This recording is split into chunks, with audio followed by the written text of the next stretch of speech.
Zandike. Uhlambile izandla. Izandla zanto. Uphuma etoilet efonini mohlamba izandla. Ndiphuma etoilet ke ukuthe usiza uhlamba izandla. Umuntu xa uphuma etoilet uqala uhlamba izandla phambi kwakhe emfondini. Ngoba Zimdaka lo izandla xa uphuma etoilet. Ndiyatya mna apha uzondiphathela ii-germs zakho zasetoilet. hayi etoilet ndingene ngazandla ndingene ngomzimba wam. Kuthe ngathi mhlawumbi noma zinyawo ngathi mhlawumbi izandla. Ngifuna umuntu xa egqiba toilet uyahamba uhlamba izandla phambi kwakhe. Hayi ithi awufuni unika kuye. Ngoba etoilet ndifike ndatoilet ngempundu kanti toilet ngezandla. Ngoku wena uthi mhlawumbi izandla. Bingcono ngeba usithi mhlawumbi impundu. Ngoku mhlawumbi izandla ezenze into izandla zenza ngani? Ngoba ndingene ngomzimba ubunothi mhlawumbi indlebe wakhetha izandla. Ithi awufuni nditye qha.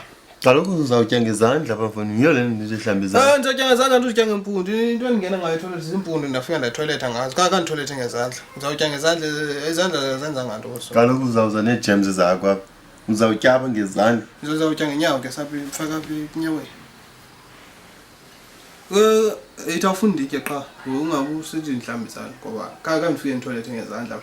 Nditoilet ngempundu. Ngosukuthi mhlawumbi impundu ungathi mhlawumbi izandla.